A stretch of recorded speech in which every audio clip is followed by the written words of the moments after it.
Boa tarde, turma. Hoje nós vamos dar continuidade, falar um pouquinho sobre os tipos de leite, né? Falamos na semana passada sobre o aleitamento materno, sobre a pega correta, sobre as orientações da gestante. Entendemos a grande importância de estar orientando, falando sobre a pega correta, falando sobre a amamentação, falando sobre a alimentação, né, dessa mulher após o parto, dessa puérpera. Falamos também sobre as orientações sobre a mamada, né? Muitas das vezes a mãe ela fica perdida achando que o leite dela não é o suficiente para o crescimento e desenvolvimento do bebê. Então, tudo isso foi muito falado. Por isso, da pergunta no início da aula, né? Para mim poder saber como que vocês estão interagindo com essa matéria, que é muita informação, e dessas informações vocês vão interagir tanto no momento de clínica, quanto também no momento de maternidade, né? Hospital. Então, nós precisamos estar cientes da importância, né? Da assistência à puérpera nesse momento. E também ao seu bebê, a pega correta, o leite. E agora vocês vão entender um pouquinho melhor sobre os tipos de leite. Vamos lá? Bom, tipos e fases do leite maduro. Semana passada nós falamos bastante sobre isso e agora a gente vai só pontuar esses tipos e fases, tá bom? Para vocês poderem entender e a gente prosseguir. Bom, existe o colostro, né? O colostro nada mais é do que aquele leite produzido após o nascimento do bebê, não é verdade? Após o nascimento desse bebezinho, né? Desse recém-nato. Então, vai vir aquele leite, aquele primeiro leitinho. Qual é a aparência do leite? Não sei se vocês se recordam, se a gente retornar aqui, ó. A aparência do leite, ele é um leite mais amarelado, porque ele tem mais quantidade de o quê? De anticorpos, né? E geralmente ele é secretado entre 3 e 5 dias. Entre 3 e 5 dias de vida do bebê, entre 3 e 5 dias dessa primeira mamada dessa mãe, esse leite ele sai nessa consistência de colostro, tá? Que consistência é essa? É uma consistência mais líquida, né? Ela é bem líquida. É um líquido ligeiramente transparente, tá? Semelhante a uma aguinha de coco. Se você observar ele, ele é mais transparente do que o leite maduro, né? Semelhante a uma água de coco e muitas das vezes visto erroneamente como se fosse um leite fraco. Por quê que é visto erroneamente? Porque esse leite ele dá o aporte necessário para o desenvolvimento da criança nos seus primeiros momentos de vida. Ele é um leite que ele vai dar o aporte, ele vai estar enriquecido de células de defesa, né? Vai enriquecer o sistema imune da criança, vai ver todos os nutrientes que a criança precisa nesse leite mais enfraquecido, tá bom? E esse leite ele tem menos nutrientes? Sim, ele tem menos nutrientes que o leite maduro, mas ele consta, nesse leite eu encontro mais proteína, uma quantidade maior de anticorpos e eu tenho uma quantidade de gordura, sim, em menos quantidade, tá? Somente o que é necessário para aquele momento da vida do recém-nato, né? Ele é considerado, o colostro muitas das vezes, nós ouvimos falar que ele é considerado como uma primeira vacina do bebê. Por que primeira vacina? Porque se através do colostro a criança recebe anticorpos, se através do colostro a criança recebe anticorpos, o que esses anticorpos vão fazer? Vão começar a proteger a criança contra algumas doenças. Então, ele é considerado uma vacina só que natural, fornecida da mãe para a criança, tá? Ele vai proteger uma série de doenças e alimenta muito bem esse bebê. Isso nós precisamos ficar na cabeça. E quem é esse leite transitório? Que é o leite de transição, né? Ele vai ser a maturação aos poucos desse leite colostro, né? Dessa primeira apresentação de leite. Então, ele vai ser um leite maturado, mas como ele é transitório, ele tá ali intermediário, né? Entre o colostro e o leite maduro, tá? Ele é ligeiramente transparente. Qual é a concentração desse leite, né? Ele apresenta ligeiramente transparente. Ele já tem uma aparência mais esbranquecida, ó. Vamos olhar aqui. Ó, não, aqui não. Ó, ele já tem uma aparência, ele é transitório, ele tá ali no meio do caminho, né? Ele já tem uma aparência mais esbranquecida, sendo que ele ainda se apresenta de forma transparente, tá? Também ainda se assemelha à água de coco, porque ele é bem liquificado, tá? mas também visto erroneamente como se fosse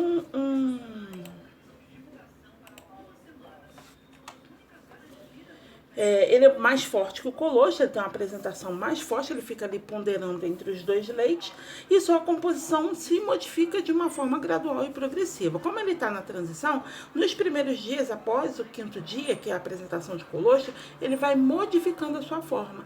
Ele tem uma aparência com colostro por ele ser liquificado, mas ele já começa a mudar a sua forma, que ele fica mais esbranquecido e se apresenta de forma mais líquida, tá?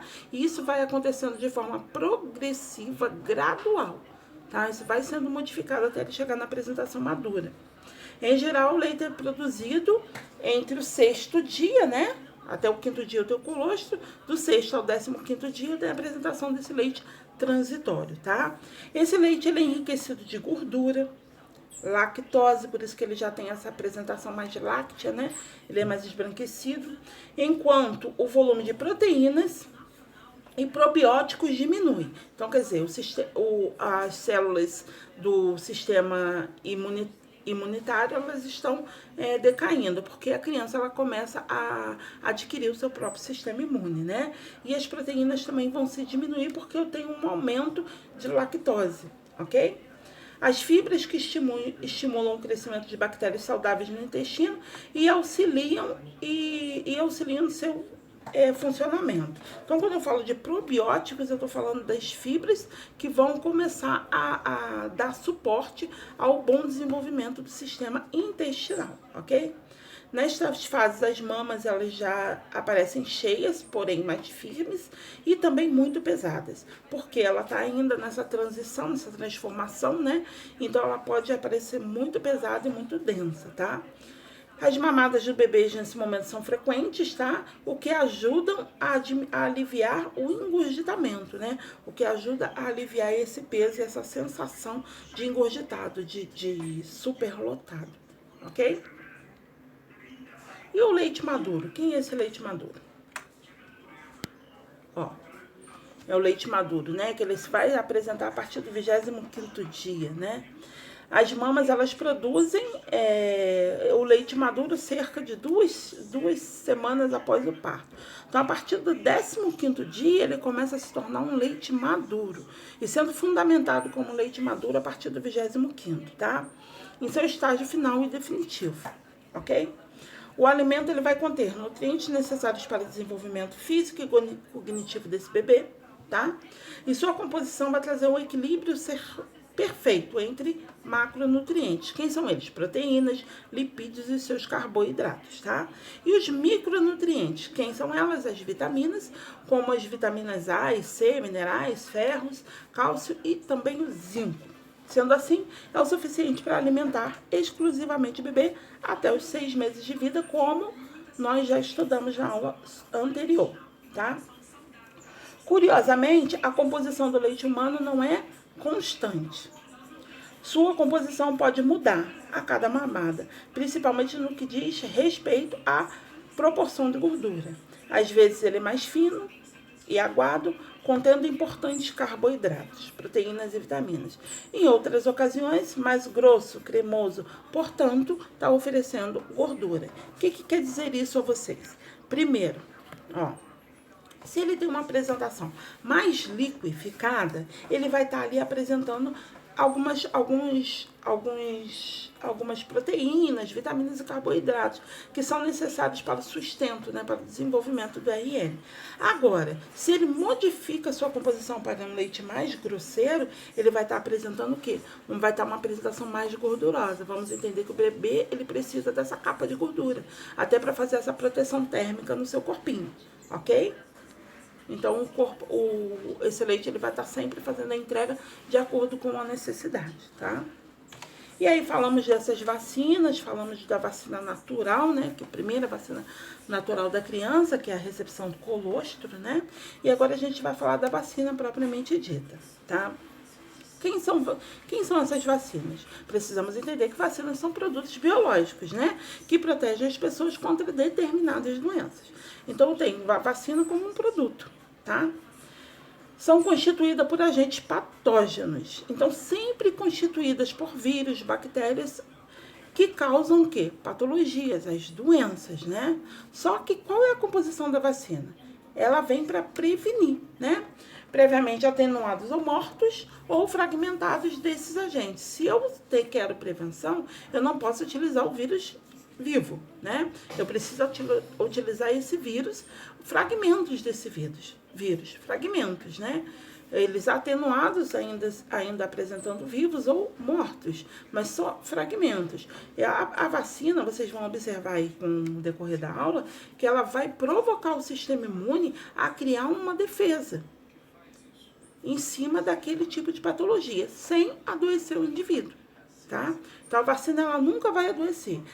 A vacina, ela veio com a intuição de prevenir, ok?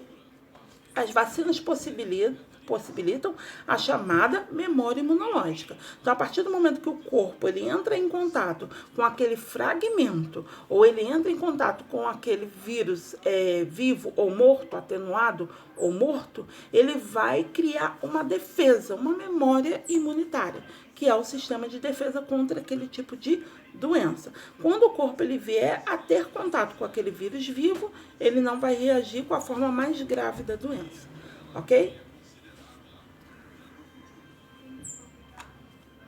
Quais são os tipos de vacinas, né? Quando um agente agressor tem acesso ao nosso corpo, quem é o agente agressor? Pode ser um vírus, pode ser uma bactéria. Quando ele entra por via oral ou via nasofaríngea, né, por contato, adentrou o nosso corpo, o nosso sistema imune ele vai entrar em ação ao mesmo tempo, né? Se ele tem uma memória imunitária, ele vai conseguir defender. Isso não quer dizer que o indivíduo não venha a adoecer. Ele vai adoecer, mas pode adoecer ou não, né? Isso depende do sistema imunitário de cada um. Mas se vier a adoecer, ele vai pegar a forma mais leve da doença, tá? Por isso, prevenção. A função das vacinas é ensinar o nosso sistema imunológico a reconhecer as ameaças. Se ele já tem uma memória, a partir do momento que o vírus adentra o corpo, ele reconhece e vai na defesa, ok?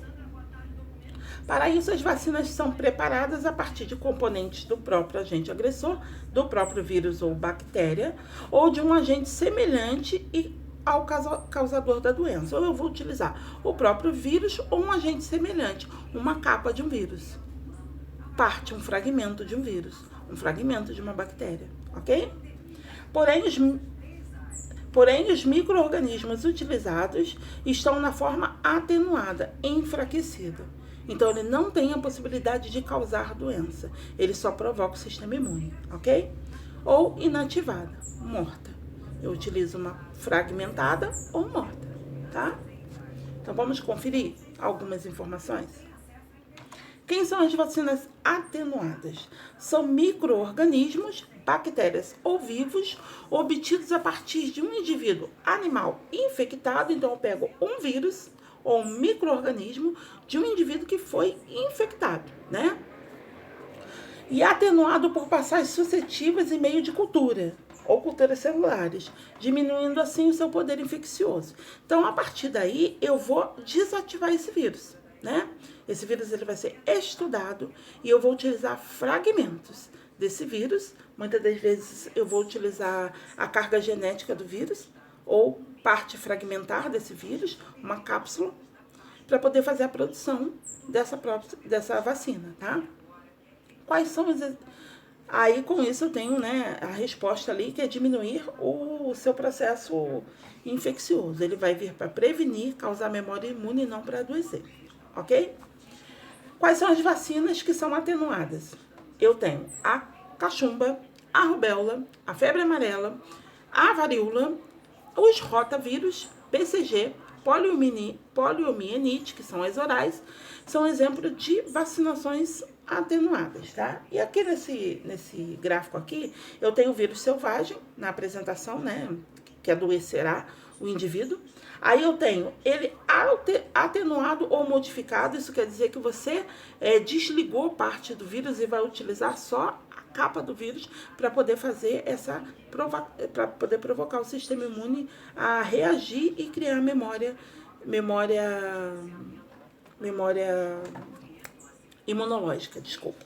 E o vírus morto, tá? Onde ele não tem poder nenhum de danificar o sistema e somente para poder fazer com que o sistema imune reaja, ok? Vacinas inativas. Nas vacinas inativas, eu já tenho ali o terceiro gráfico, né? Que são os micro-organismos na apresentação, onde eles estão mortos por agentes químicos ou físicos, né?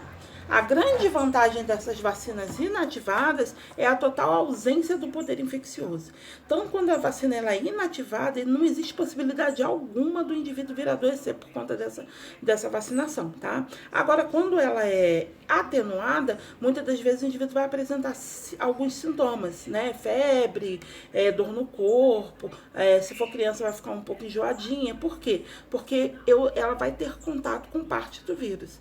Agora, se o vírus é morto, ela não vai apresentar nenhum sintoma, ok? Então, eu tenho a ausência do poder infeccioso desse agente causador da doença, tá? Mantendo as características imunológicas. Ou seja, as vacinas não provocam doença de forma alguma, mas têm a capacidade de induzir a proteção, estimular a produção de anticorpos ou ativar o sistema imune, ok? Alguns exemplos de vacinas inativadas. Eu tenho a poliomielite, a injetável, tá? Eu tenho a hepatite A, hepatite B, influenza, HPV, DTP, que é contra difteria, tétano e coqueluche. DTP é essa daí, tá? Então, essas são as vacinas mais seguras, porque o indivíduo ele não vai vir a adoecer por conta desse tipo de vacina. Por que, professora, que ele não vai vir a adoecer? Porque as vacinas inativas, elas têm o vírus morto. Morto de que forma? Ele foi morto por produtos químicos ou físicos em laboratório, ok? E quem são as vacinas conjugadas?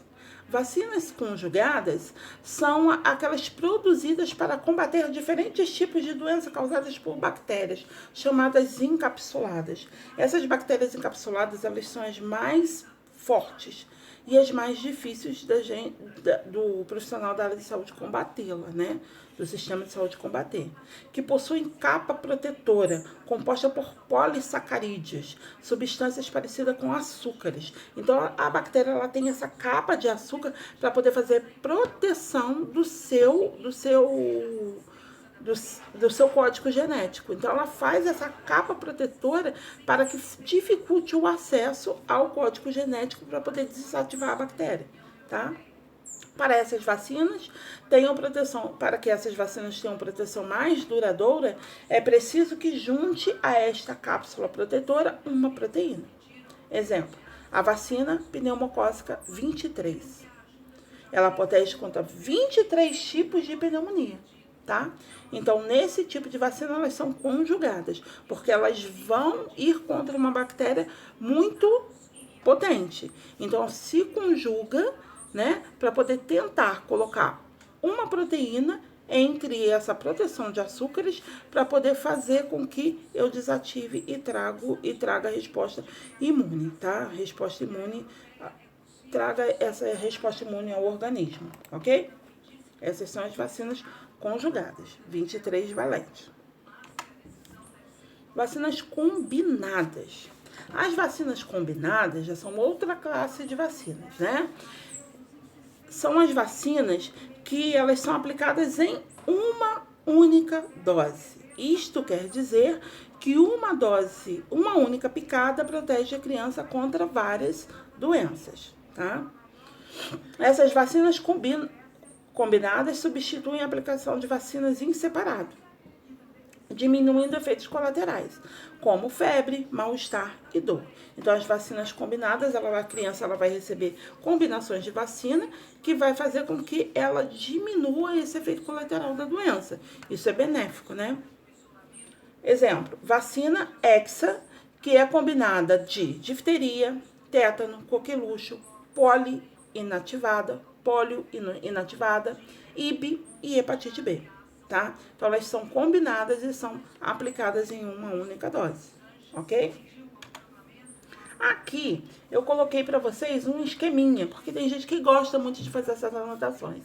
Nesse esqueminha, de um protocolo de vacina, eu coloquei todas as vacinas, BCG, hepatite B, hepatite A polio, né, influenza, e aí vai, né? E aí eu tenho o agente imunizante, se o vírus é atenuado, se está inativo, tá? A via de administração, se ela vai ser apresentada em via intradérmica, intramuscular, subcutânea ou oral, e os efeitos adversos de acordo com cada vacinação, tá? E também achei um mapa mental, que eu achei muito interessante. O mapa mental, só que esse mapa mental, foi produzido pela Sanar, né? Que é uma empresa médica, eu achei muito interessante, tá? Esse mapa mental, ele vai falar as vacinas, vai falar desde o início, né? A composição do SUS, qual é o trabalho desse SUS, faz o Programa Nacional de Imunização, que é a PNI, desde 1973, tá? Aí vai dividir os calendários entre criança, adolescente, adulto, idoso e gestante. E o SUS também faz assistência aos centros de referência de imunobiológicos especiais, né? Também faz vacinas em situações especiais, imunoglobulinas. Além disso, trata doenças crônicas, transplantados, imunodeficiência congênita ou adquirida, ok? Depois a gente retorna para cá. Efeitos adversos pós-vacinação. Os esperados: dor, vermelhidão, endurecimento e edema. Outros: convulsão, episódio hipotônico hiperresponsivos e invaginação intestinal. Esses aqui são outros, tá? Aí depois eu tenho as suas classificações. Aí vem as vias de administração: intramuscular, intradérmica, subcutânea e oral, né? Aí eu tenho aqui, ó, maioria, BCG, febre amarela e VOP, de acordo com cada segmentação. Depois eu vou para os atenuados, que são BCG, VOP, tríplice e tetraviral, rotavírus e febre amarela.